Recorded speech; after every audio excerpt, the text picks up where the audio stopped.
Oh dear God, this is starting to get out of hand. Yep, this is laundry. 4 loads actually. And you want to know what's worse? I still have a load in the washing machine and one in the dryer. And I don't know how, to be honest, because I don't change my clothes that much. I wear the same like 3 outfits over and over again. But here I have tons of laundry that needs to be folded and put away. I've been napping for the last 5-ish hours on and off, 6 hours. I don't know. I've been napping today. And I've been napping near my clothes. It's like there's another person here, except it's not. It's just a pile of laundry. I'm taking up this small portion over here. You know what? You gotta do what you gotta do. I'm 7 weeks out, guys. Like, I'm tired. I'm hungry. Mostly I'm tired.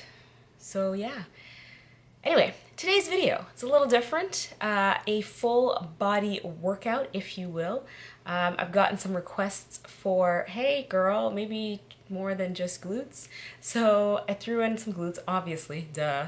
It's what the people want. Well, okay, it's what I want. I'm a bikini competitor, chill. I also threw in a little bit of back and shoulders. A little something different, you know. I had fun. And if you guys like workout videos, you want to see more workout videos, thumbs up, duh. And of course, subscribe so that you don't miss all of this. And comment below if there is something in particular you liked about this video or you would like me to record next. I'm going to try to alternate workouts and food because food is life. I could talk about food all day.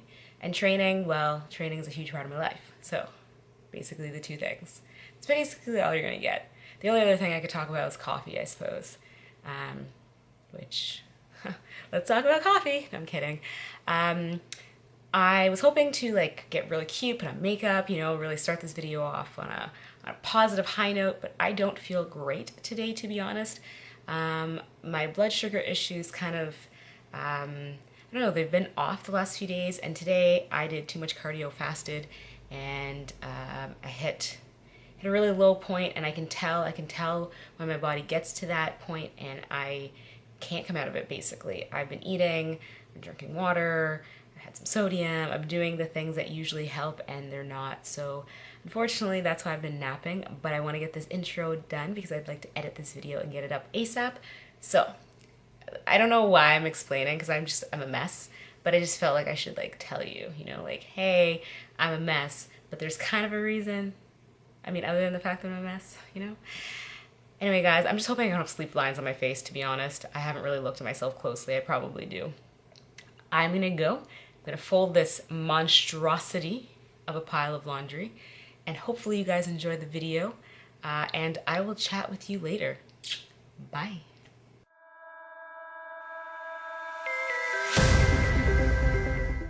Welcome to the workout, everyone. We're starting with some standing rows. I'm using this attachment because it takes pressure off of my wrist, as well as I like the standing component because I can engage my core.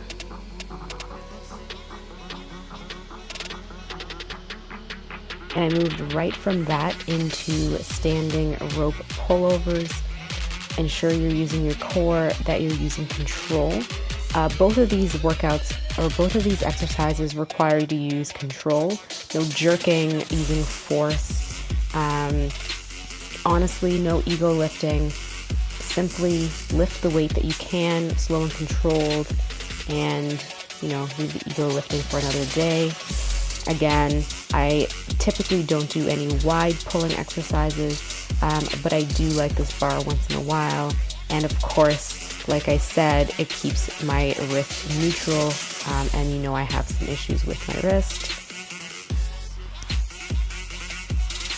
All in all, really great exercises.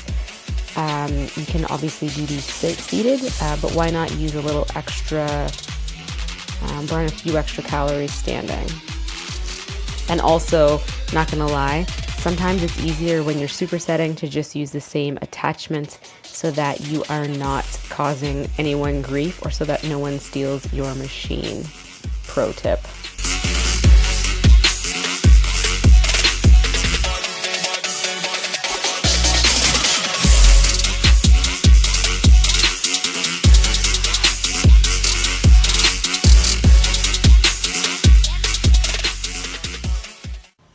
Moving on to the next portion of the workout, decided to do single cable rows. I can really feel this in my lats. Notice I'm pulling my elbow back and not out. This is so that I can really feel the squeeze in my lat, as well as I'm not building outward. I twist my wrist slightly, but that's up to you. Just hold your core tight and try not to hinge forward too much. I moved right from the rows into cable lateral raises. I find the constant tension on my delt really burns them out. You'll notice that I'm holding on to the edge of the end of the cable itself. It's so that I can point my pinky finger up into the air.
Finishing off the upper body workout with single arm cable forward raises.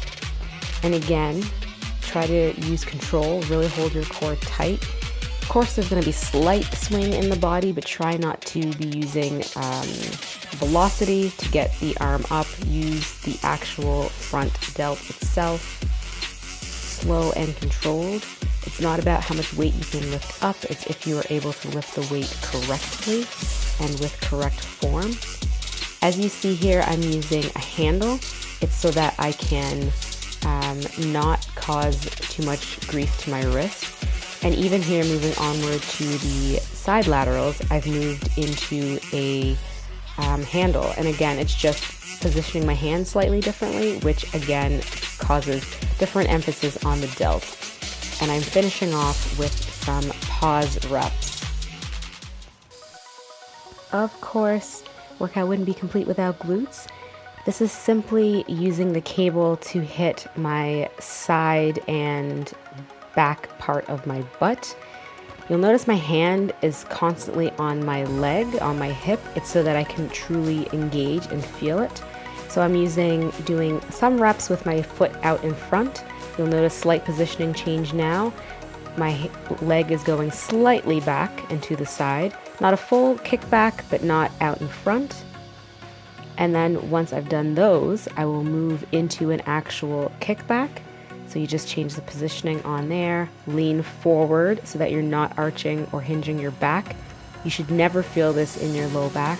And then kick up until you feel the squeeze and contraction in your glute. Again, I keep my hand on my hip and on my glute so that I can feel the burn and I can feel the flexion.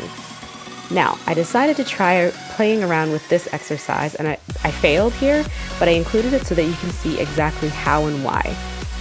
Using the Smith machine, it's difficult because the hinge often hinges backward and locks. So it does take a little bit of maneuvering, but honestly, I have not felt an exercise so much in my glutes in a long time, so I highly recommend trying this. Just ensure that you're keeping your back straight so that you're not hurting your lower back.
It took me a few tries, but I was successful in getting the hang of this. It came down to me having to adjust with my hand and then hold my foot steady.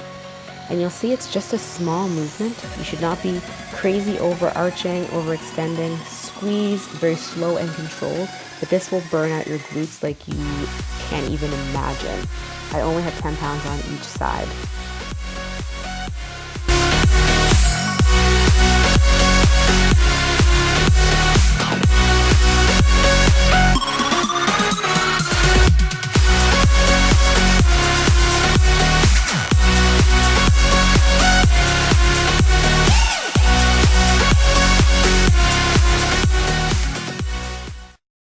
And finally, I decided to hit abs. This is probably my favorite exercise for abs. If you know me, you know I don't enjoy training them, but when I do, I try to pick ones that are targeting my lower abs. I really feel it in this decline crunch. So I usually do 5 sets of 20. I will do the decline crunches, and then I will move right over into actual crunches off of this. I find that I feel this in my low back just a bit, so I don't typically add weight. And after this, I will finish off with as many hanging knee raises as I possibly can do. Ensure that you're not lifting with your hip flexors, but your actual abs. That means I need to keep my knees bent. I'm not strong enough to keep my legs fully straight. And you'll notice here the grip that I'm using is neutral, and that's because it takes pressure off of my wrist. You can also use a Roman chair to do this exercise, but I feel it much more when I do it this way. Ensure you're not swinging, but actually using your abs to lift up. Thanks for stopping by, everyone. Hopefully you enjoyed this voiceover and this video.